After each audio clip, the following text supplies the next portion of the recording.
Boa noite a todos, é um enorme prazer, estamos aqui novamente no nosso encontro com nossas atividades remotas da anatomia do Departamento de Morfologia da UF, hoje com a ilustre presença do professor Dr. Carlos Chagas, um nome importante, né? Vejam vocês, vai falar sobre anatomia, né? As relações da percepção do mundo, controle motor do olho e aspectos clínicos.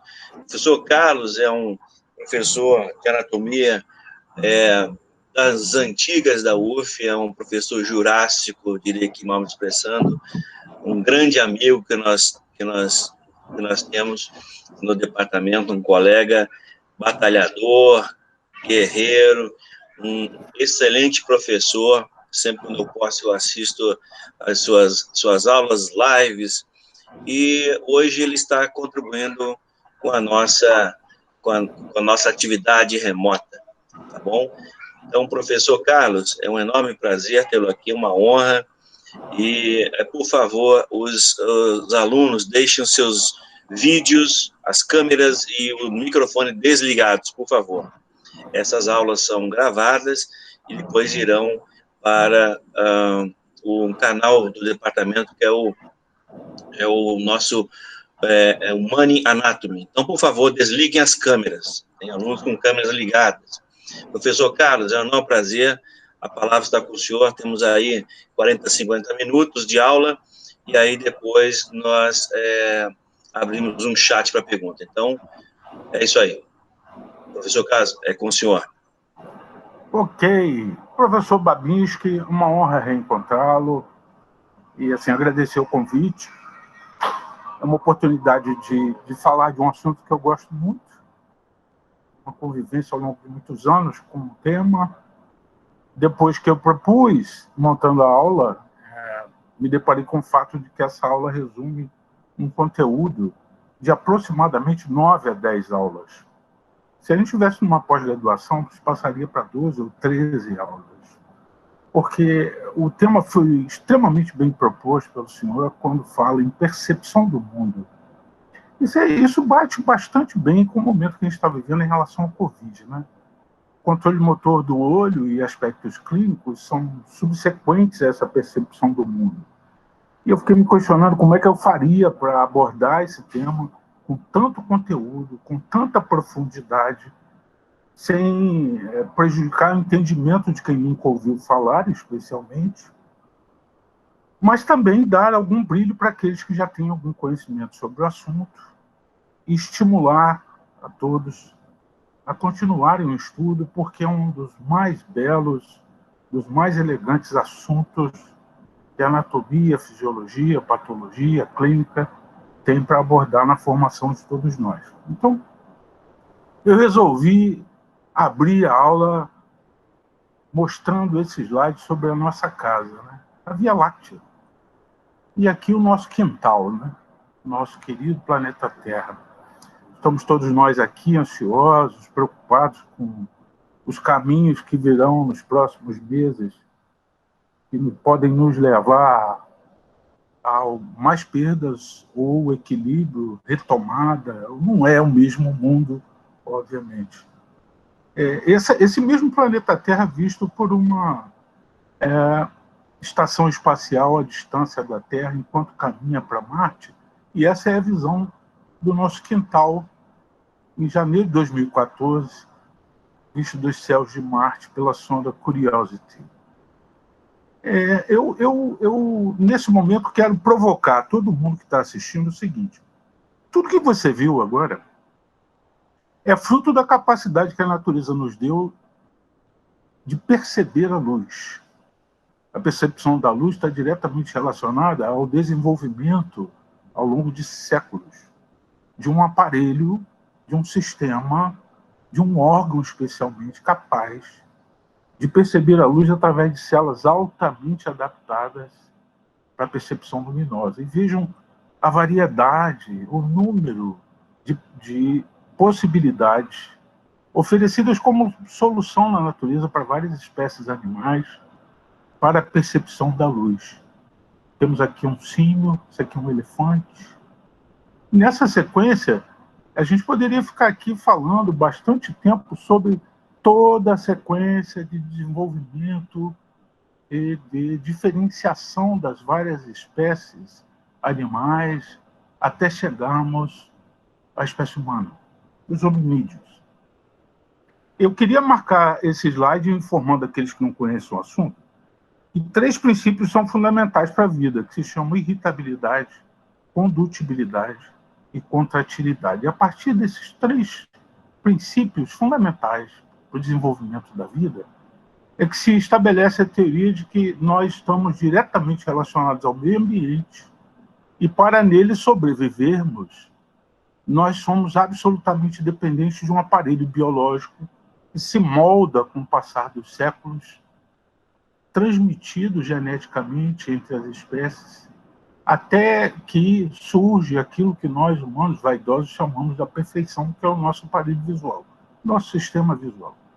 Bastante discutível essa análise, até porque a gente não evolui para se aperfeiçoar.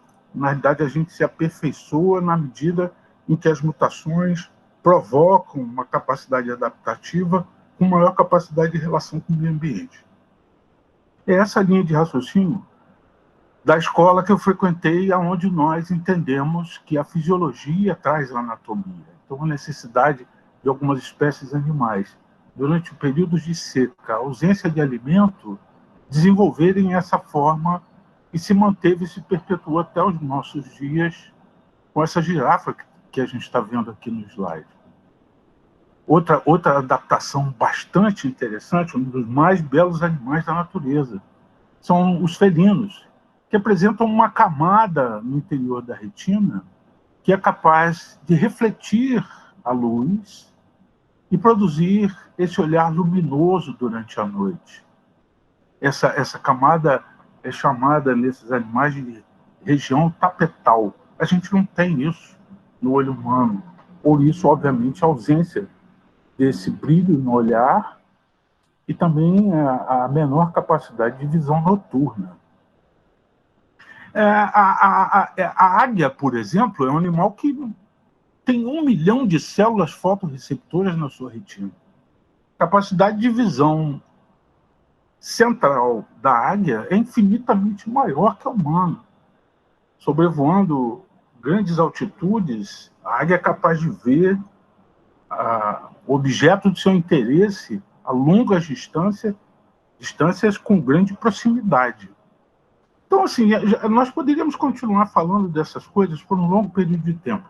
Eu vou propor a todos aqueles que estão assistindo a dar um print screen do seu teclado para poder copiar o endereço. Mais tarde a gente pode repetir, repassar, para continuar estudando, através de uma análise biológica, esse documento que eu proponho a vocês para entender um pouco mais da evolução dos olhos. O assunto envolve antropologia física e é um dos mais bonitos assuntos para estudar na área da saúde, e especialmente em relação ao olho, que é um dos mais belos órgãos do corpo humano. Quando a gente dá um salto enorme, porque o tema é muito grande, a gente observa entre os hominídeos adaptações que envolvem disposição das órbitas. Observem esses esqueletos pré-históricos, com algumas mudanças significativas que envolvem disposição espacial das órbitas e já são na nossa espécie aquilo que produziremos com essa imagem belíssima, o olho humano. É importante já, para quem nunca viu, descrever a esclera e essa parte branca externa do olho, a íris, e essa parte colorida do olho, e a pupila, e é esse orifício no centro da íris. O assunto, como eu disse, é angustiante, porque é muito grande. Então, você pode observar junto do olho as pálpebras, a pálpebra inferior e a pálpebra superior, que tem um papel fundamental na manutenção da qualidade da visão que nós somos capazes de ter.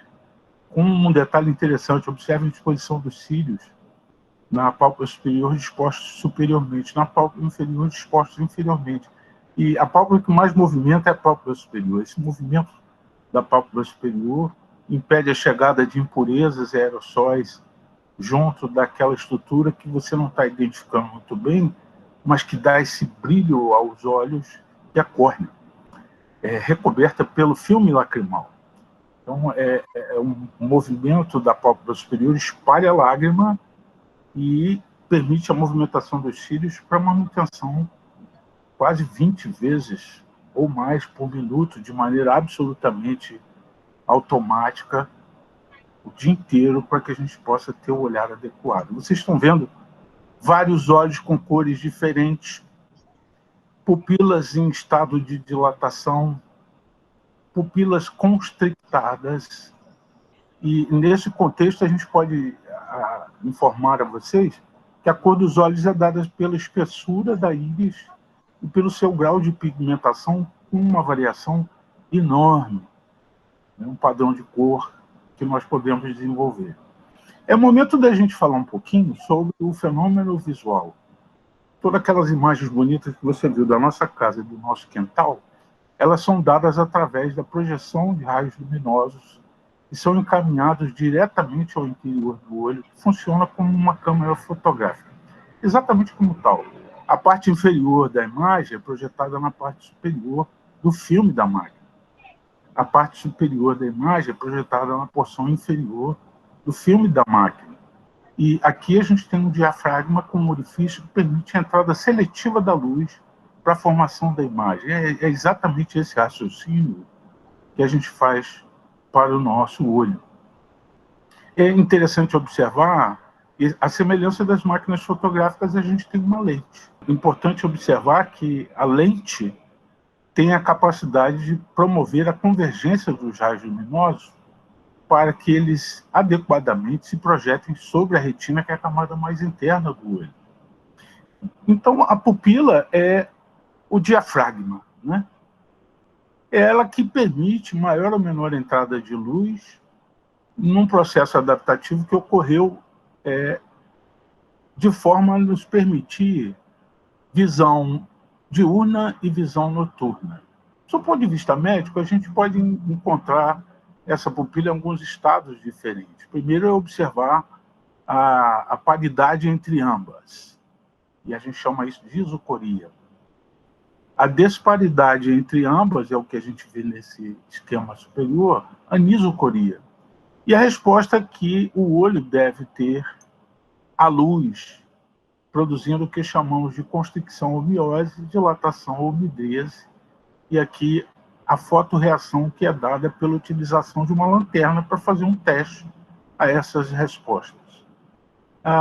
Você vê que as respostas aqui estão bastante inadequadas nesses dois exemplos, né? Finalmente, o olho com 3 camadas. A camada mais externa, a esclera, a camada média, a coroide, ou camada vascular, e a camada interna, a retina, que não completa integralmente o interior do olho, porque ela acaba por aqui, né? Observe um outro detalhe importante, que a porção mais anterior do olho se mostra com a presença da córnea, que é translúcida para permitir a passagem do raio luminoso, a presença da íris, que foi seccionada no plano coronal, não, no plano sagital, perdão. E à medida em que o plano permite a visualização da íris cortada, a gente também vê o cristalino, que é a lente do olho, com o seu chamado ligamento suspensor do cristalino. Nós vemos como essa íris é bastante grande, um chamado corpo ciliar. Vocês estão vendo umas estruturas em vermelhinho aqui, que são os músculos intrínsecos da íris, que estão relacionados à promoção do fenômeno da midríase e da miose. E é o momento de identificar as câmaras do olho, a câmara anterior do olho, a câmara posterior do olho e a câmara vítrea. Câmara vítrea. Um aspecto importante, vocês podem perceber aqui, que tem um interesse oftalmológico enorme, inclusive para tratamento da catarata, que é dada com a opacificação do cristalino, a cápsula anterior do cristalino e a sua cápsula posterior. Essas cápsulas são manipuladas durante a retirada do cristalino em atos cirúrgicos para correção e colocação de uma nova lente no interior do olho. Outro aspecto importante No polo posterior, a presença do nervo óptico, assim como alguns vasos sanguíneos envolvidos com a vascularização do olho arterial, que são chamadas artérias ciliares. Essas artérias ciliares são longas, curtas, posteriores, algumas anteriores. E é um momento de mostrar um detalhe em relação à presença desse ângulo esclerocorneal, né? Írido esclerocorneal. É esse ângulo que é extremamente utilizado sob o ponto de vista clínico para falar da hipertensão ocular. A gente pode ver ainda nessa fotografia a presença dos músculos intrínsecos do olho, envolvidos com os movimentos de midríase e miose. Aqui está o dilatador da pupila, e aqui está o músculo circular da íris. Nós vemos aqui no corpo ciliar ainda detalhes anatômicos que envolvem a ação de um músculo intrínseco, o músculo ciliar, que é capaz de deslocar e mover o cristalino de modo a mudar a sua forma para aumentar ou diminuir a convergência do raio luminoso sobre a retina. Mais uma vez, a esclera, a coroide, ou camada vascular, a retina, que parece estar continuando na porção mais anterior do olho, mas a gente vai discutir um pouquinho à frente. Não é um fato que envolve as células fotorreceptoras e não consegue alcançar essa porção mais anterior. Aqui vocês veem um detalhe interessante, um músculo capaz de mover o olho, inserindo-se sobre ele com o seu revestimento, que é denominado cápsula de... Essa cápsula, ela é uma cápsula que reveste o globo ocular e permite a fixação na musculatura extrínseca do olho. Uma foto muito elegante, muito bonita, de microscopia eletrônica e varredura, com a presença do ligamento suspensor do cristalino, e aqui o corpo ciliar, onde está a musculatura intrínseca, o músculo ciliar, que move esse ligamento e consegue mudar toda a configuração do cristalino para o fenômeno visual. Aqui é um momento da gente entender que quando os diâmetros do olho são alterados morfologicamente, com um aumento no sentido antero-posterior ou diminuição no sentido antero-posterior, a gente cria condições onde a convergência do raio luminoso não permite a formação adequada da imagem com toda a acuidade visual que a gente necessita. E aí, nessas condições, com esse aumento do diâmetro antero-posterior, nós temos a miopia. Na diminuição, a hipermetropia. O indivíduo métrope é aquele que consegue focar o raio luminoso na porção mais posterior e central da retina. Aqui algumas imagens que falam sobre lentes de correção para aumentar, adequar a convergência sobre o ponto de visão mais adequado dos olhos. E esses são princípios de utilização de lentes côncavas, lentes convexas, para a correção desses defeitos visuais.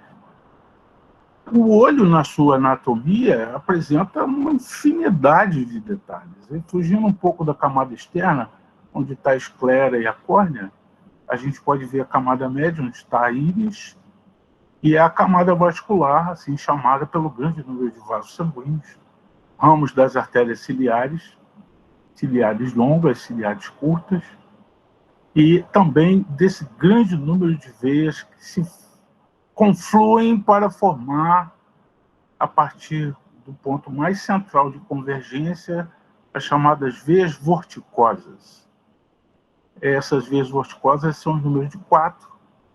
Elas estão distribuídas na superfície do olho e elas são responsáveis pela drenagem venosa do nosso globo ocular. Aqui já é o primeiro momento onde a gente pode ver, no centro do nervo óptico, a chamada artéria central da retina, um dos vasos mais nobres, mais importantes do corpo humano, irão produzir aquilo que a gente chama de circulação término-terminal, onde não há circulação colateral. Portanto, em todas as situações em que essa circulação for comprometida, nós estaremos afetando a retina, que é a estrutura responsável pela percepção luminosa. Essa é uma foto para aqueles que já estão mais adiantados, onde a gente vê a formação do tubo neural, a presença do telencéfalo, do diencéfalo, do mesencéfalo, o romboencéfalo ainda numa primeira fase, e a gente vê a presença do desenvolvimento dos cálices ópticos, a partir das vesículas ópticas. Essas estruturas são de origem ectodérmica e é através delas que nós formaremos a retina propriamente dita com as suas células fotorreceptoras. É interessante observar que o tecido responsável pela percepção luminosa tem origem ectodérmica. E nesse tecido a gente vai encontrar um número infindável de células arrumadas em cones e bastonetes para a visão noturna e para a visão diurna. As células em cones estão distribuídas na porção mais central da retina, no seu polo posterior, medialmente ao nervo óptico. Aqui a gente vê a artéria central da retina invadindo o olho através do nervo óptico. Essa estrutura recebe o nome de papila óptica.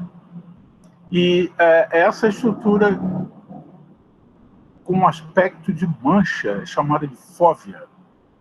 Fóvea central. É nessa fóvea central que nós encontramos a mácula mancha.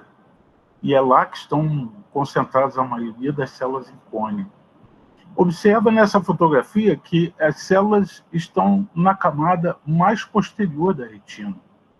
À frente dessas células nós vamos encontrar células bipolares e mais à frente chamadas células ganglionares. Existe uma certa arquitetura na estrutura da retina que eu vou perpassar, com células horizontais, células amáquinas. Essas células trabalham num contexto de excitação e inibição das células retinianas, já produzindo padrão de cores na própria retina. E um aspecto importante, o raio luminoso é obrigado a atravessar essas camadas para estimular as células fotorreceptoras e gerar os impulsos nervosos que são conduzidos no sentido inverso, das células em cone e bastonete para as células bipolares, para as células ganglionares, cujos axônios se distribuem aqui na foto, caminhando em direção a essa estrutura nobre chamada papila óptica, que será responsável pela formação do nervo óptico. E vocês estão observando nessa foto umas célulazinhas acinzentadas, que estão repletas de melanina e formam a chamada camada pigmentar do olho. Eu insisti em falar algumas vezes que essa retina nervosa não alcança a porção anterior do olho, porém essa camada de células pigmentares alcança até a íris e dá ao interior do olho aquele aspecto da câmera fotográfica, como uma câmera escura, onde o raio luminoso tem convergência através da pupila para chegar na fóvea. Outro aspecto importante de falar agora, eu fiz questão de colocar esse slide pelo seguinte: a luz branca é, na realidade, formada por vários espectros visíveis de cores. E as células fotorreceptoras, a gente já sabe que elas têm a capacidade de perceber o raio luminoso pelo seu espectro. Então, existem células por amarelo, existem células por vermelho, existem células por azul. E essas células trabalham dentro dessa estrutura da retina como um mecanismo de excitação e inibição de células acessórias ao fenômeno visual intrarretiniano, já para conduzir informações seletivas através do sistema bipolar e do sistema ganglionar. Observa que dentro da retina a gente tem as 3 primeiras células do sistema visual. Aqui, esse esquema colorido mostra novamente a relação como aquilo que acontece numa unidade motora do número de células em relação a uma única célula bipolar. Então, essa célula não é tão seletiva pelo número de neurônios fotorreceptores com as quais ela acaba tendo uma relação direta através da célula bipolar. Nessa foto, sim, a gente pode entender o sentido do raio luminoso que atravessa a primeira, a segunda, a terceira camada A estimulação das células fotorreceptoras na terceira camada, impulso é gerado, é conduzido para as células bipolares, em sequência para as células ganglionares. E o prolongamento central dos axônios ganglionais é que vão formar o chamado nervo óptico. Tem alguns conceitos, a aula é infindável. Na verdade, deveria ser chamado de trato óptico, né? Já que aqui o primeiro neurônio da via está colocado na retina, né? É o terceiro neurônio da via que forma aquilo que a gente chama de nervo óptico. Uma outra imagem muito bonita mostrando a distribuição das células fotorreceptoras, a relação com as células bipolares. Observa aqui que é quase uma para uma, né? Essa relação dá alta especificidade para a condução do raio luminoso, e essa célula é altamente especializada para a visão diurna. Aqui a gente vê o caminho da luz, aqui a gente vê a via de saída do sinal luminoso através do sistema retiniano. Observem esses prolongamentos centrais das células ganglionais que vão em direção à papila óptica para, então, formar o nervo óptico. Mais uma imagem, a gente poderia fazer uma discussão aqui sobre aspectos químicos, a visão fenômeno eminentemente químico, a chegada do raio luminoso às células fotorreceptoras produz a transformação de substâncias químicas que desencadeiam o fenômeno elétrico, e esse fenômeno elétrico é conduzido por aquilo que a gente chama de via óptica. Nessa foto a gente pode ver de baixo para cima o nervo óptico direito, o nervo óptico esquerdo, o chamado quiasma óptico, quiasma significa cruzamento, é onde se dá uma sutil troca entre as fibras nervosas das células ganglionares que vieram pelo nervo óptico direito e nervo óptico esquerdo, para, em sequência, transitar através do que a gente chama de trato óptico. Esses tratos ópticos conduzem os impulsos nervosos ao quarto neurônio da via visual, que se encontra localizado no diencéfalo, já no cérebro, no chamado corpo geniculado lateral. Genículo que é de joelho, né? Corpo geniculado lateral, corpo em forma de joelho, aonde a gente encontra uma sinapse, uma relação de intimidade com o quarto neurônio da via óptica, que vai abandonar o corpo geniculado lateral, inicialmente anteriormente, lateralmente, posteriormente, até chegar na área nobre da visão, que é o lobo occipital. Interessante a gente observar que aqui, mais uma vez, a gente vê o trato óptico, corpo geniculado lateral, e as fibras que saem do corpo geniculado lateral em direção ao lobo occipital, mais especialmente ao chamado sulco calcarino. Esse sulco calcarino, calcaravis, está localizado no lobo occipital e, por toda a sua extensão, há a chegada das fibras provenientes da retina, trazendo a informação luminosa captada através dos olhos. É interessante observar que essa disposição especial das fibras que saem do corpo genicular lateral do sulco calcarino, chamadas fibras genículo-calcarinas, elas trafegam no interior do cérebro e formam esta disposição espacial em alça. Essa alça é chamada de alça de Mayer. E todas essas fibras são também conhecidas com o nome de genículo-calcarinas. Genículo-calcarinas. É uma dissecação dessas fibras transitando pelo interior do cérebro em direção ao sulco calcarino, formando as chamadas radiações ópticas. Então, é interessante observar que, ao longo de todo o trajeto dessas fibras, lembrando que as imagens do campo visual inferior vão para a parte superior da retina, do campo visual superior vão para a parte inferior da retina, ele se reproduz e se repete ao longo de todo o trajeto das vias ópticas. Isso permite que as fibras alcancem o lábio superior do sulco calcarino, o lábio inferior do sulco calcarino, produzindo a chegada dessas imagens com uma correspondência aos campos visuais. Campo visual superior e campo visual inferior. É um momento de apresentar a vocês uma informação nobre. O cérebro é subdividido em áreas, são denominadas áreas de projeção e áreas de associação. As áreas de projeção são chamadas áreas primárias, e essa é a chamada área primária visual. Houve um grande mapeamento do cérebro para a construção e identificação dessas áreas, com toda a distribuição e segmentação de partes corporais.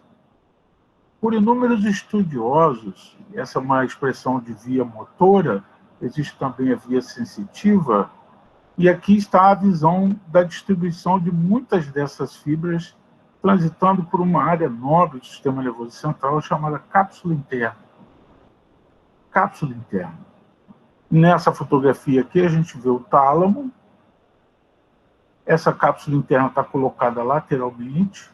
O corpo genicular lateral está escondidinho aqui por uma estrutura que também pertence ao tálamo, chamado pulvinar do tálamo. E é momento de afirmar a vocês o porquê dessa escolha do tema. Por que falar da visão? Porque a natureza pegou um pedaço inteiro do cérebro, um lobo inteiro, e o ofereceu para a interpretação dos fenômenos visuais. O lobo occipital, ele é integralmente relacionado ao fenômeno da visão. Aqui uma visão antero-posterior, aqui uma visão lateral esquemática. Esse lobo occipital mantém intimidade com outras áreas do cérebro, como o lobo temporal, o lobo parietal. Aqui nós temos o chamado lobo frontal, com as áreas da psique, que nos dá a condição de reconhecer a nós mesmos. E aqui está aquela área primária da visão, que é o sulco calcarino. É o córtex visual primário, a córtex cerebral. É mapeada por um indivíduo chamado Brodmann, um neurologista, que deu a essa área o número 17, a área 17 de Brodmann. Observem que as cores estão um pouquinho diferentes. Aqui está num tom de marrom, aqui está em outro. E essa distribuição pelas cores, na atualidade, mostra as chamadas subdivisões funcionais da córtex cerebral. Mais uma vez, a gente vê o trato óptico, o corpo geniculado lateral, as fibras genículo-calcarinas, e podemos, então, enfim, ver a área primária e as chamadas áreas secundárias. Essas áreas pintadas em cores destacadas do amarelo, chamadas de áreas secundárias, são conhecidas hoje como áreas V. V1, V2, V3, V3A, V3, VP, V4. Cada uma dessas áreas está relacionada a uma percepção subjetiva de cores, de estruturas que estão no universo dos nossos campos visuais. Observa uma ressonância magnética funcional que demonstra quais são as áreas do cérebro estimuladas por esse objeto que está sendo visto na fotografia. Os avanços tecnológicos permitiram a gente entender muito melhor a visão e, nesse contexto de entendimento, a gente pode ir estudando, aprofundando, procurando as informações, entender que, na realidade, quase todo o cérebro está envolvido com o processo visual. Quando vocês viram a Via Láctea, alguns de vocês certamente olharam e falaram assim: nossa, que maluquice, anatomia, o cara botou a Via Láctea ali, o que tem isso a ver com a aula? E algum sentimento, alguma emoção, algum fato relacionado às suas experiências pessoais, às suas experiências de vida, te fizeram gerar o entendimento daquela imagem. Quando eu projetei a imagem do globo terrestre, chamei de quintal, né? Muita gente chama da nossa casa. Vocês também tiveram um entendimento daquela imagem, uma percepção daquela imagem, que envolve a capacidade subjetiva que a gente apreende ao longo da vida a identificar o mundo à nossa volta. Então, essas áreas, elas nascem conosco absolutamente como se fossem páginas em branco. Eu poderia dizer que você tem um neurônio aqui em algum lugar nessas áreas para identificar a sua avó, por exemplo, a sua mãe, o seu pai, o seu filho, o seu irmão, alguém da sua família.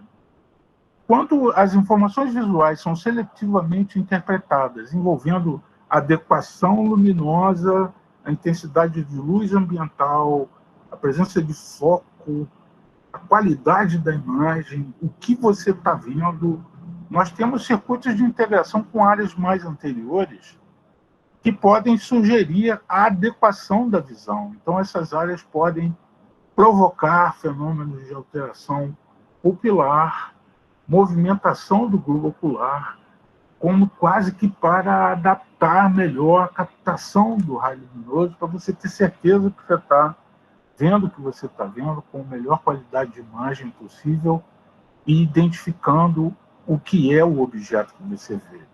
Ao mesmo tempo, a gente tem circuitos aqui envolvendo áreas de memória, que estão no lobo temporal, áreas de comportamento psicoemocional, áreas de prazer. Então, o fenômeno visual é muito complexo, é extremamente complexo. Não é um fenômeno simples. Eu consegui colocar na cabeça de vocês o fato de que o cérebro é capaz de interferir naquilo que o olho vê.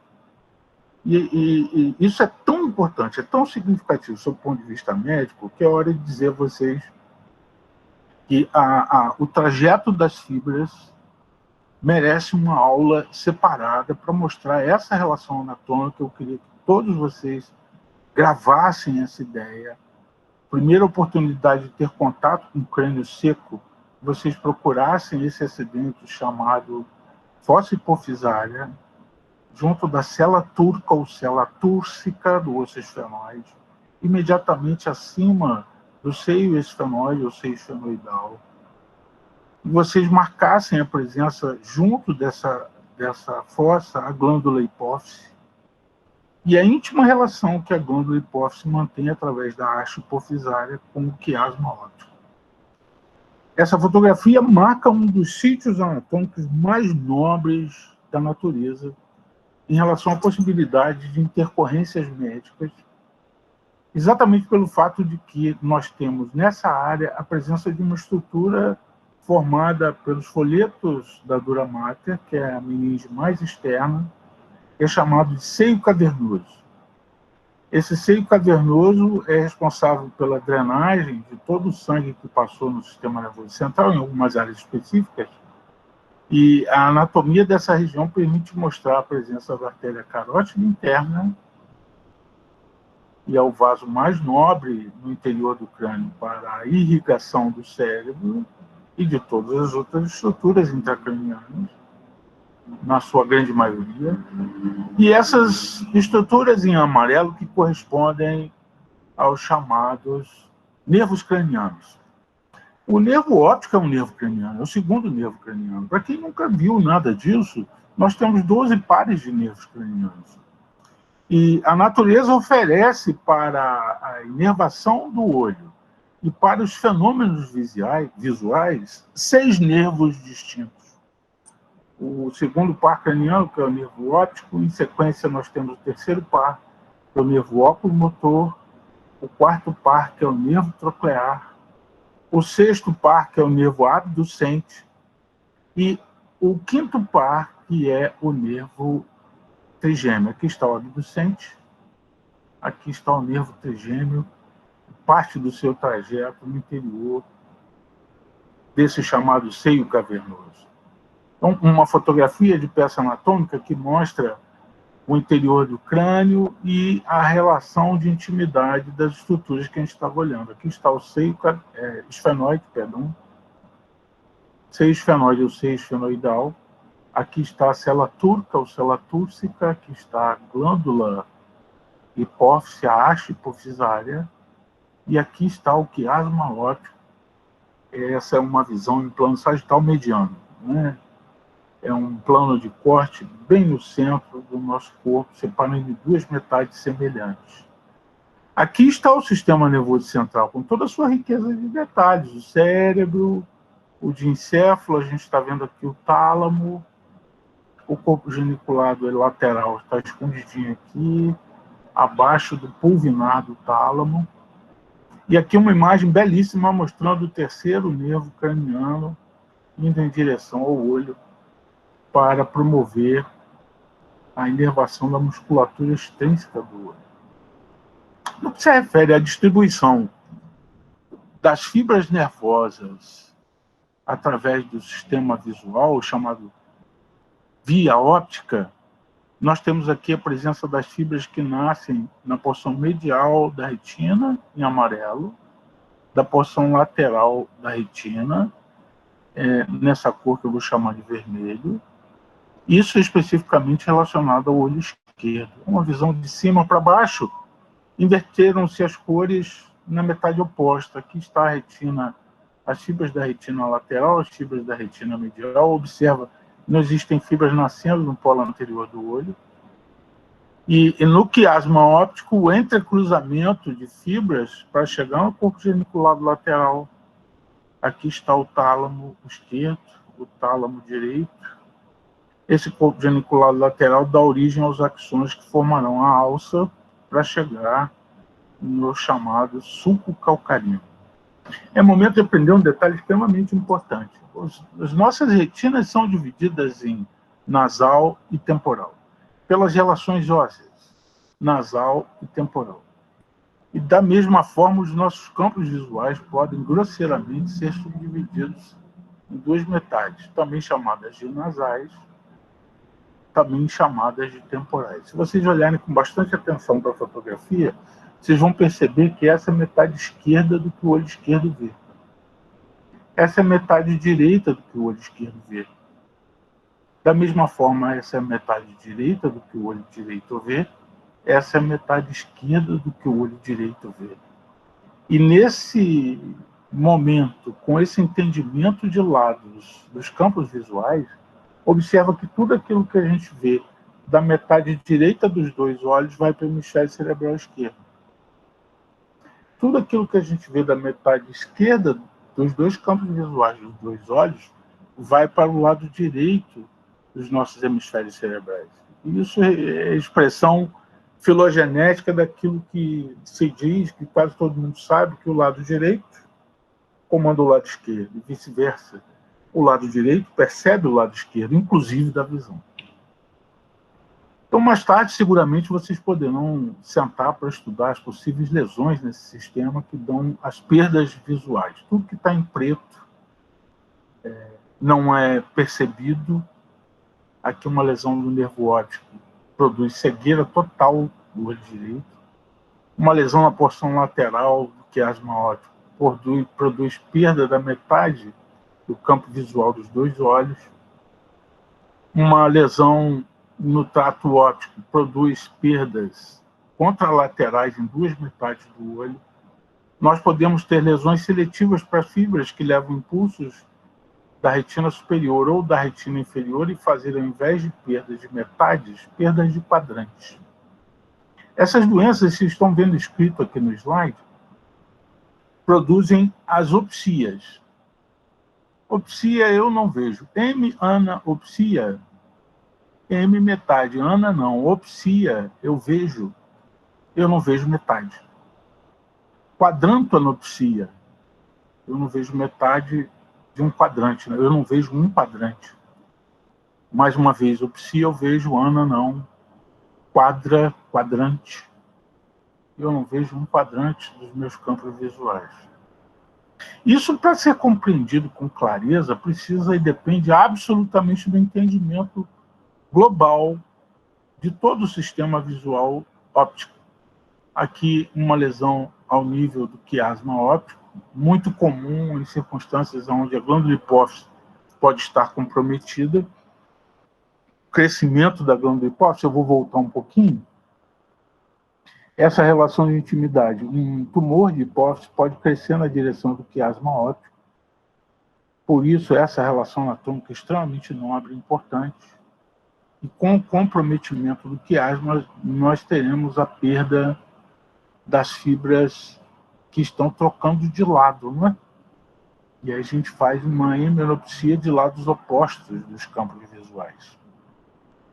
Essas lesões têm nomes muito característicos e muito específicos, himenopsia homônima, heterônima. Eu acho que isso seria interessante dentro de uma aula específica para a gente ensinar, discutir, aprender. Eu vou acelerar um pouquinho. Nós estamos vendo uma órbita seca, figura de Atlas, onde a gente tem a demonstração dos ossos que participam da formação da parede inferior, parede lateral do teto, parede medial da órbita. Um destaque aqui para a presença do local onde está a estrutura anatômica responsável pela drenagem das lágrimas, a fossa lacrimal, a gente vai ver daqui a pouquinho. E, finalmente, o globo ocular, no interior da órbita, aqui dissecado esquematicamente, a pálpebra superior e a pálpebra inferior esquematizadas com um ângulo medial da órbita. Esse olho é um olho direito, onde nós podemos ver a presença dos músculos extrínsecos do olho. Para quem nunca viu, a oportunidade é para aprender. Existem 4 músculos retos. Um reto superior, um reto inferior, um reto lateral, que foi cortado e rebatido aqui na foto, e um reto medial que está escondido pela face medial do olho, repito, do lado direito. Aqui a gente vê o nervo óptico transitando pelo canal óptico. A gente vê também um outro músculo envolvido com a estrutura do olho, mas indo diretamente para a pálpebra superior, um músculo conhecido com o nome de levantador da pálpebra superior, e o único músculo extrínseco do olho que não tem a sua origem junto do ápice da órbita. Ok? Observa nessa foto que o ápice da órbita apresenta um acidente anatômico chamado canal óptico e também uma fissura chamada fissura orbital superior. São essas estruturas que a gente está destacando nessa fotografia. Aqui está a fissura orbital superior, aqui está o canal óptico, com a presença do nervo óptico. E a gente pode observar que praticamente todos esses músculos que aqui foram comentados nascem de um tendão comum. Esse tendão tem o formato de um anel e é chamado de anel tendíneo comum, ou anel de Zinn, com um detalhe importante, né? Assim como a gente tem um músculo extrínseco chamado oblíquo inferior, a gente também tem outro que está cortado aqui, é chamado de oblíquo superior. Oblíquo superior. Uma visão superior das órbitas, observa que a órbita foi aberta por cima e a gente consegue ver na metade direita a presença do músculo levantador da pálpebra superior, reto superior, reto medial. Reto lateral está escondido aqui está mais visível. Reto lateral, reto medial. E a infinidade de nervos que transitam para o interior da órbita, envolvidos com essas estruturas que estão diretamente relacionadas à movimentação do globo ocular e também movimentação da pálpebra. Uma outra imagem de uma órbita direita em vista lateral, com o rebatimento do músculo reto lateral. Nós temos aqui no centro da foto o nervo óptico e podemos ver com detalhes a presença dos outros nervos que se encaminham para o interior da órbita para a inervação de todas essas estruturas nobres, aqui em destaque, pela primeira vez, merecendo atenção, a glândula lacrimal. Então, o fenômeno visual é a soma desse conteúdo de estruturas. É importante que você saiba que os nervos cranianos que se dirigem para o interior da órbita assumem comportamentos completamente diferentes. Nessa fotografia aqui, a gente pode observar uma foto que vai vir à frente. Aqui já dá para a gente ver como esses nervos invadem a órbita pela fissura orbital superior e se encaminham para os músculos extrínsecos e para o próprio olho, E é o primeiro momento em que a gente pode destacar a presença dessa estrutura aqui, lateralmente ao nervo óptico, que se chama gânglio ciliar. Gânglio ciliar tem uma inervação própria parasimpática extremamente importante dos fenômenos pupilares, especialmente para a miose. Então, é impossível conseguir detalhar isso tudo agora em 40 minutos. Muito pelo contrário. A ideia é mostrar a musculatura extensa. Aqui está o levantador da pálpebra superior, o músculo reto superior, o músculo reto inferior, o músculo oblíquo inferior, o músculo oblíquo superior destacado aqui em cima, chegando a um acidente anatômico no teto da órbita para produzir o deslocamento do seu tendão obliquamente ao olho, e o músculo reto lateral aberto já com a sua inervação feita pelo nervo abducente. Nessa foto aqui, a gente tem algumas considerações para fazer a vocês em relação à importância de ir lá para o anatômico, estudar a órbita óssea. Observa nessa foto que a órbita óssea ela apresenta um aspecto semelhante a um triângulo, estão vendo? E, nesse contexto, o globo ocular ocupa quase que integralmente a órbita, paralelamente entre si. O primeiro fato importante é observar que as órbitas não são paralelas. As paredes mediais das órbitas são paralelas, as paredes laterais não. Isso faz com que o nosso campo visual lateral seja muito maior que o campo visual medial. Outro aspecto importante é que nós formamos ângulos que têm um grande interesse neuroclínico para ser estudado quando a gente vê e estuda a anatomia das órbitas em algumas malformações congênitas, por exemplo, onde as órbitas do indivíduo nascem afastadas do plano sagital mediano. A gente precisa operar para colocar isso no lugar, porque é exatamente essa anatomia aqui, com o paralelismo dos eixos visuais dos dois olhos, que nos permite formar uma imagem nítida no cérebro, com percepção de profundidade, sem perda de foco. Esse é um detalhe anatômico extremamente importante. Aqui está o olho esquerdo, aqui está o olho direito, uma imagem de exame radiológico, e a gente tem aqui facilmente a percepção do músculo reto medial, percepção do músculo reto lateral, que é o maior de todos, os músculos extrínsecos do olho, e é possível ver até o cristalino, estão vendo? Bastante interessante a fotografia. Cada um desses músculos poderia ser analisado produzindo movimentos isolados, né? Então, pode ser, o reto medial puxa o olho medialmente, o reto lateral puxa o olho lateralmente.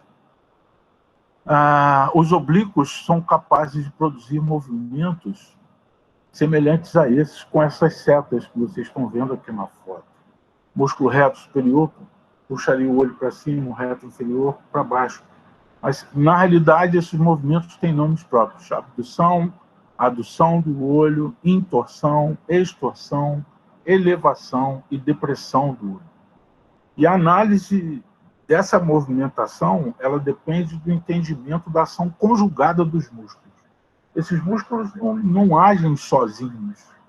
A primeira ação que todos esses músculos têm é de manter o globo ocular dentro da órbita, na posição que vocês estão vendo aqui, e é a fisiologia para o entropismo. Esse, finalmente, é o slide que eu queria ver, porque aqui está aquele anel no ápice da órbita, por onde o nervo óptico vai alcançar o globo ocular, uma vista antero-posterior na fotografia de uma órbita direita. Aqui está o músculo reto superior, reto inferior, reto medial, reto lateral.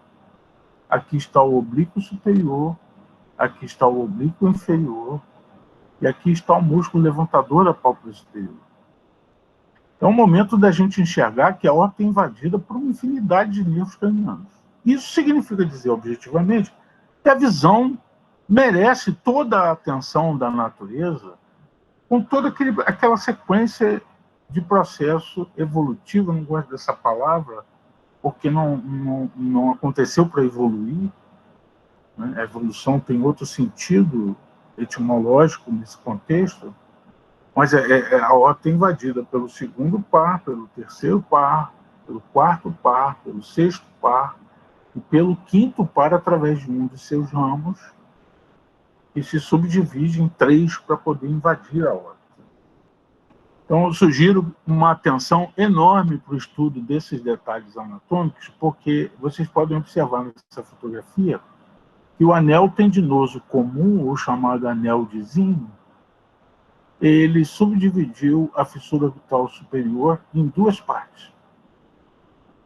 Uma parte que dá a possibilidade de entrada dos nervos por dentro do anel e uma outra parte que dá a possibilidade de entrada dos nervos por fora do anel.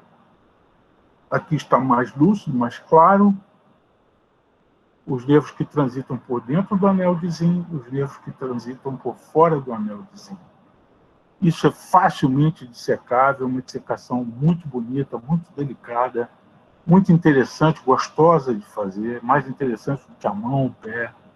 O professor Babinski não nos ouça, ele é ortopedista, tem todo o interesse nisso, mas são estruturas muito pequenas, com uma íntima relação, com muita gordura, com as suas fáscias.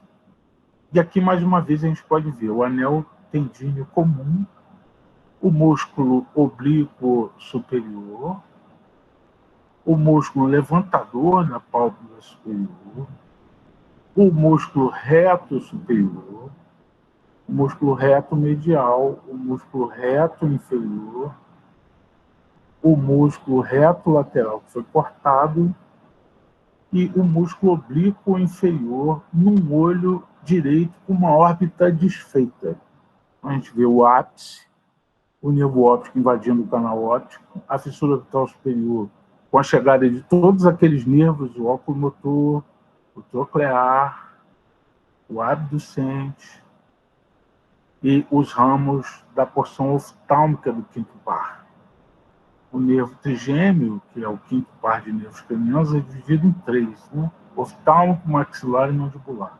E essa divisão oftálmica dá origem a ramos que vão para o interior da órbita, especialmente um deles em direção a essa estrutura que já apresentamos agora há pouco, que é o gânglio ciliar.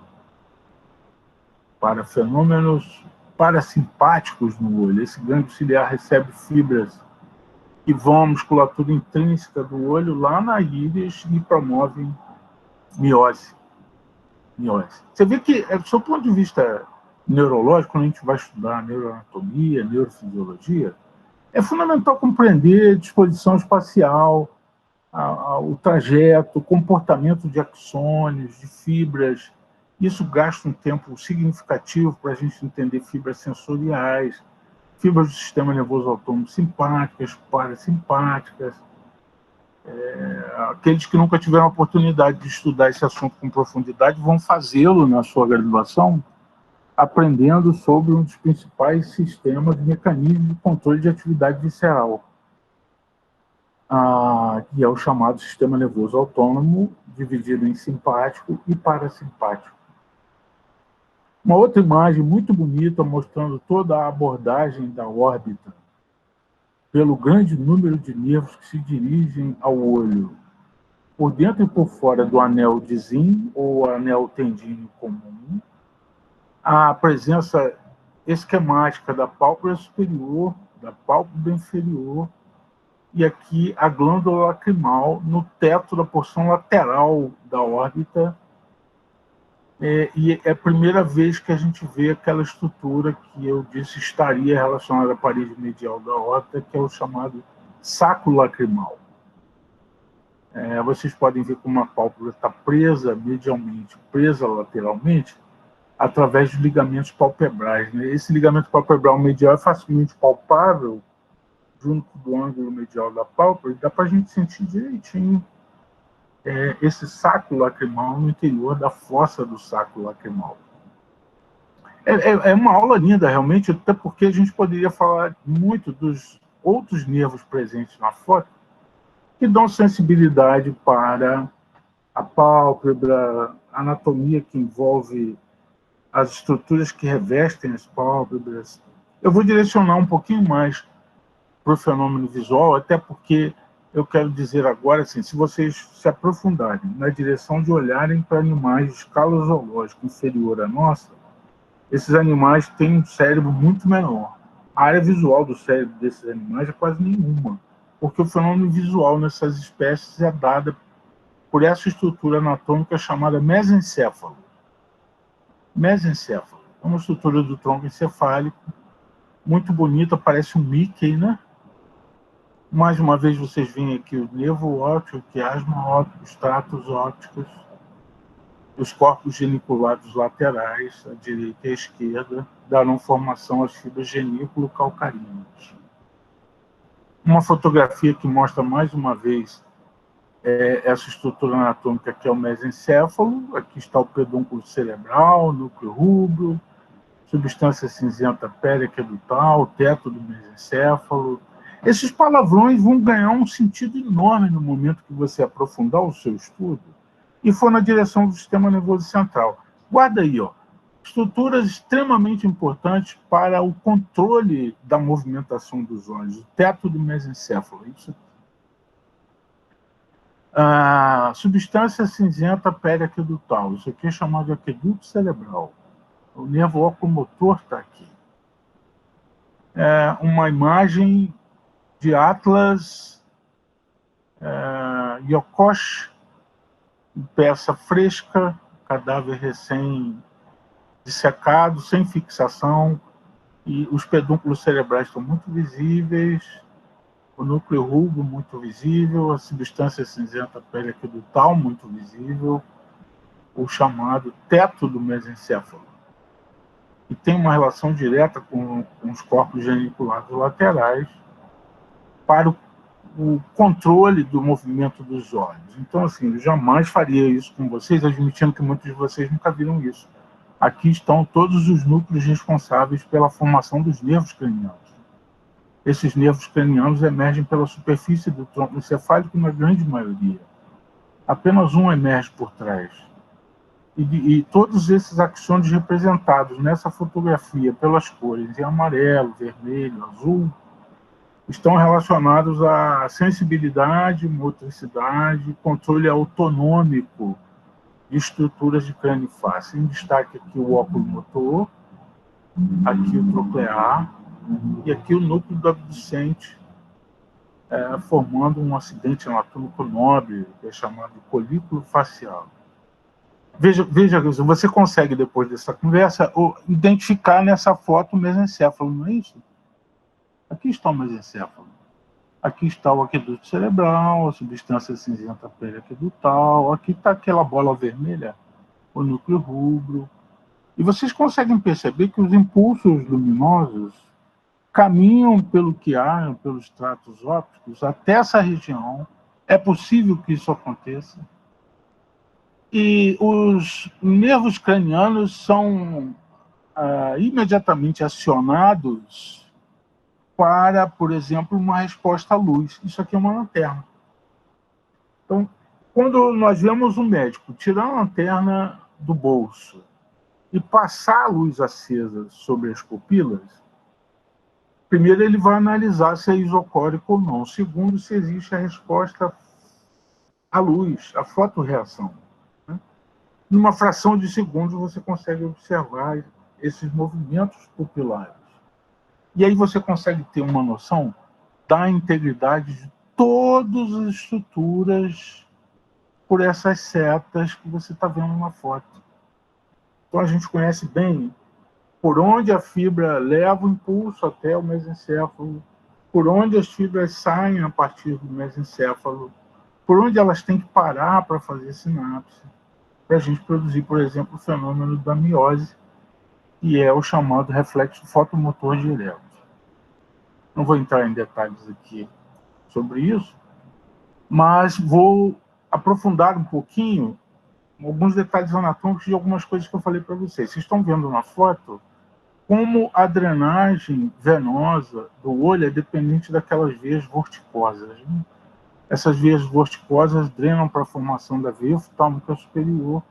Essa veia oftálmica superior drena em direção àquela estrutura por onde os nervos transitam para chegar na órbita, por onde a artéria carótida é obrigada a transitar lateralmente a glândula hipófise que a gente viu agora há pouco.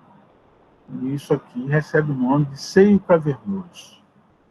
Guardem essa imagem, isso vai ser extremamente nobre e importante em aulas futuras de vocês. Aqui, uma visão de como esse sistema venoso de drenagem tem correlações de fluxo com vasos superficiais da face.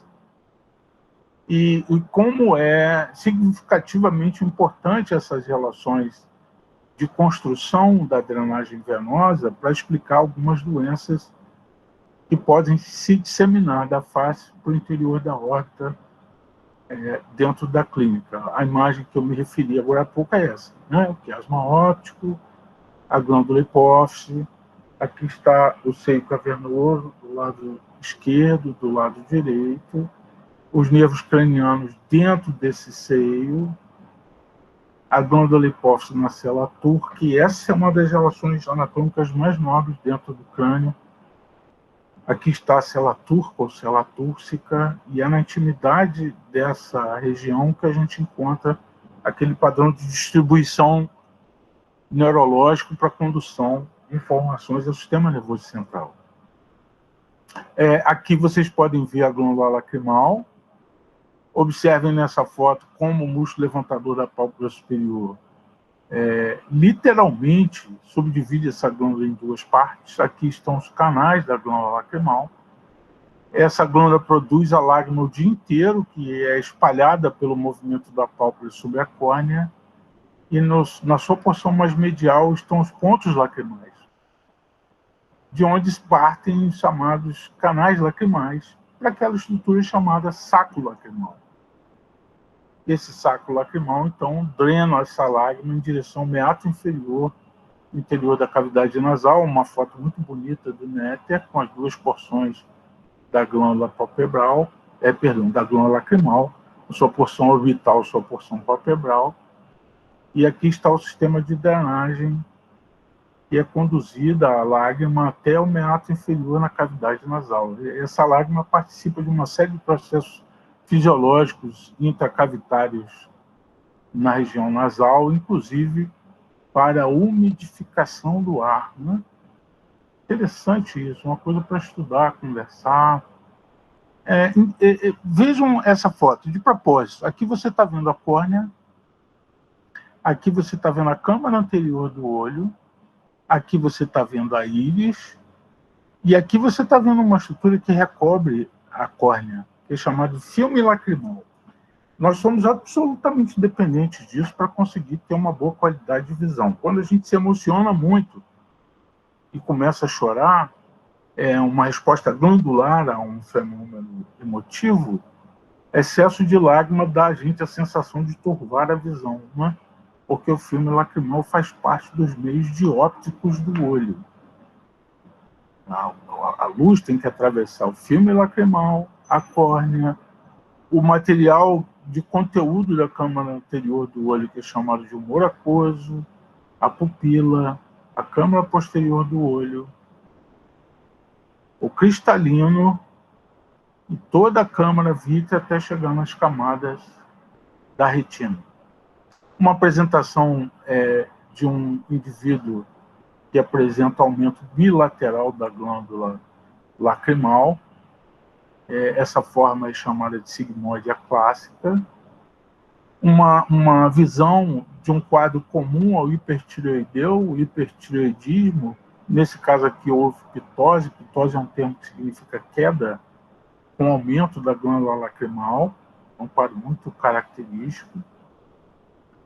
E aqui eu vou acelerando, caminhando, espero eu, para o final, falando para vocês de uma imagem que a gente tem quando a gente lança luz através da pupila no fundo do olho. Esse exame é um dos exames mais ricos e mais nobres que podem ser feitos sob o ponto de vista semiótico, porque a gente pode dar diagnósticos de doenças sistemas como hipertensão, diabetes, vasculopatias. São os vasos mais abordáveis a uma análise clínica dos vasos centrais da retina. E aqui se subdividem, olha que coisa interessante, né? Caminhando em direção o ponto onde estão todas as células de cone para visão diurna, que é chamada de fóvea, onde está a mancha, a mácula, né? Mácula lútea. Não confundir com mácula densa no rim, né? Essas artérias, vejam, elas são inúmeras para abordar essa região. A região é muito nobre. Ela não poderia ter um vaso só entrando nela. Porque se esse vaso obstruísse, já imaginou o desastre, perder toda a visão diurna? O indivíduo enxerga o mundo como um cone, no centro preto, em volta algumas imagens periféricas. Aqui uma imagem dos dois olhos, retinografia mostrando alguns aspectos possíveis de diagnosticar com palidez, pronunciamento exagerado dos nervos ópticos, com afinamentos arteriolares retinianos. O oftalmologista é o profissional que mais necessita de conhecimento de clínica para poder fazer diagnóstico, né? E existem atlas para estudar esse fundo de olho com mais detalhamento. Essa é a primeira oportunidade que eu tenho de mostrar uma coisa mais real a vocês, aonde a gente vê a gordura periorbitária que está aqui dentro da órbita, envolvendo a maioria dessas estruturas que a gente conversou. Não vou detalhar aqui questões de meninge envolvendo nervo óptico, chamada bainha dural, espaços, acho que não é momento para isso, mas chamar a atenção para vocês de uma coisa extremamente importante. O músculo levantador da pálpebra superior, ele apresenta 3 fixações. Uma delas diretamente sobre o esqueleto da pálpebra, que é o tarso. Outro aspecto importante é a presença aqui, de uma cápsula que envolve o globo ocular e o mantém restrito dentro da órbita, um olho direito, com a manutenção dessa posição feita pelos músculos extrínsecos que tracionam o globo ocular para dentro da órbita. Mais uma fotografia mostrando a distribuição vascular arterial, desses vasos, que é a artéria oftálmica, o primeiro ramo da artéria carótida interna, dentro do crânio, que nasce a artéria central da retina. Aqui a gente vê o nervo óptico cortado transversalmente, todas as fibras das células ganglionares, a artéria central da retina acompanhada pela veia central da retina, aquela circulação término-terminal que a gente falou. Além disso, as artérias cibiades longas e curtas, alguns outros ramos que a gente não comentou para não aumentar o nível de complexidade, mas sim ver a artéria central da retina com a sua distribuição término-terminal a partir da sua chegada pela papila óptica, pelo nervo óptico papila óptica. Uma visão dessa distribuição imediatamente com uma subdivisão superior e inferior para ramos laterais e ramos mediais. E aqui é o momento da gente falar um pouquinho sobre uma doença que promove aumento de pressão intraocular. Essa doença pode estar associada àquela anatomia do ângulo híbrido esclerocorneal. Vocês viram na outra foto uma estruturazinha pequenininha azul. Essa estrutura é a veia responsável pela drenagem do líquido que preenche a câmara anterior e posterior do olho, e a ausência dessa drenagem pode comprometer a pressão intraocular, e esse aumento de pressão pode levar à compressão do nervo óptico. Esse dano pode induzir o indivíduo à cegueira. Essa é uma doença das mais graves que existem. A perda da visão é considerada uma situação grave sob o ponto de vista médico-legal. A perda da visão pode levar ao ganho de 100% de indenização securitária para os 2 olhos. Isso se deve ao fato de que a visão é responsável por 70% da nossa capacidade de relação com o mundo, início da aula. Aqui nessa foto você vê como uma pressão aumentada pode danificar a papila óptica e produzir cegueira pela lesão do nervo óptico. E aqui ressaltar mais uma vez, não detalhei, não vale a pena, é muita coisa. O ângulo híbrido esclerocorneal com esse canal, pequeno canal venoso da esclera ou canal de Schlein, é responsável pela drenagem do líquido que preenche a câmara anterior e posterior do olho, é chamado de humor aquoso. Humor aquoso.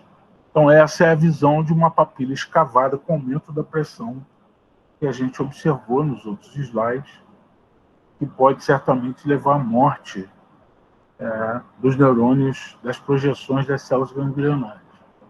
Essa é uma condição que também envolve glaucoma, mas é num recém-nascido. Observa na foto que esse olho está muito maior que esse aqui, né? Esse olho aqui é cego. Esse indivíduo não consegue enxergar nada com esse olho, não vê nada com esse olho. Não existem fatores limitadores durante a formação intrauterina para que esse olho pare de crescer. Então, glaucoma neonatal acaba por gerar uma circunstância chamada buftalmo. Buftalmia. Buf quer dizer sapo. Buftalmo significa olho de sapo, que é um sinal característico de glaucoma neonatal. A gente pode controlar isso com muita facilidade através de um exame que envolve anestesia da córnea, que é ricamente nervada, com sensibilidade exagerada, né? Através de um aparelho chamado lâmpada de Fender, e essa parte do aparelho é um tonômetro. A tonometria, para quem já foi no oftalmologista, já deve ter sentado na frente de um aparelho que promove um sopro. E esse sopro lançado sobre a córnea a deforma e a gente consegue tirar um valor de pressão intraocular de maneira menos agressiva do que essa aqui. Parece agressivo, mas não é, porque é só anestesiar a córnea para fazer isso. E a gente tem a pressão do olho. Então, quando vocês forem estudar glaucoma, vocês vão ouvir falar assim, glaucoma de ângulo aberto, glaucoma de ângulo fechado. O ângulo é esse aqui, viu? É o ângulo írido esclero corneal. E é interessante que aqui é a primeira vez que eu ressalto a presença do canal de Schlein, né? É responsável pela drenagem do humor aquoso que preenche a câmara anterior e a câmara posterior. Esse é o slide mais real possível disso, porque a impressão que os outros slides dão é que a íris está colada no cristalino, né? E isso não é a realidade. Aqui, uma imagem da cirurgia para correção desse glaucoma é uma das possibilidades de se realizar para o tratamento. E aqui uma imagem muito... É uma coisa que a gente tem muito cuidado como médico, enfermeiro, professor, a gente faz isso às vezes, que é uma imagem muito bonita, não tem nada de bonito nisso aqui. Na realidade, isso é uma imagem de um descolamento de retina. E ao fazer o exame de fundo de olho, é algo semelhante a isso que a gente vai ver, que é uma emergência oftalmológica.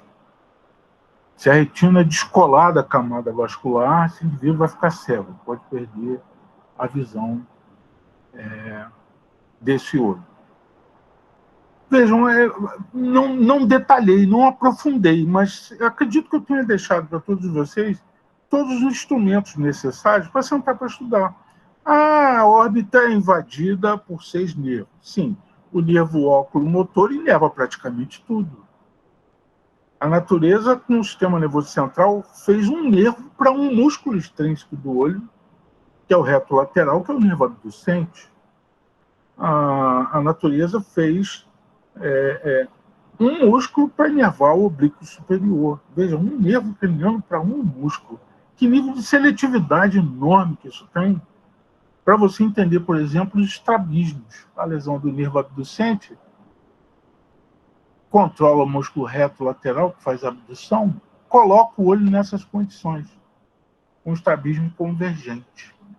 A lesão do óculo motor leva o nervo abducente a provocar uma ação única do reto lateral, de um estrabismo divergente. Nessa metade da foto, vocês podem ver uma paralisia facial que leva às alterações presentes na foto. Eu acredito que vocês devam discutir isso com mais detalhes profundamente. Um desvio da comissura labial, mudança do comportamento das pálpebras, mais aberto, mais fechado, relação isolada desses músculos. Assim como a gente pode também identificar, por modificação da posição O eixo de visão dos dois olhos por um estrabismo, seja ele superior, inferior, lateral, medial, divergente, convergente, com entropismo, extropismo, a visão dupla, que é a chamada diplopia. Esses olhos é muito interessante para mostrar isso, como a gente acaba vendo algumas coisas fora do padrão da realidade. Parece que isso acontece quando a gente ingere álcool, mas é outra aula, né? É outra aula. Vejam só, a visão permite isso, né? Aquilo que a gente falou no início da aula, que é o entendimento do universo onde a gente está. E eu quero deixar de presente para vocês uma das mais belas imagens que os nossos olhos podem ter, que é alguém que conseguiu dividir o tempo antes de si e depois de si, né? E algumas pessoas chamam do médico dos médicos. Uma existência humana muito questionada, mas, sob o ponto de vista moral, inquestionável, né?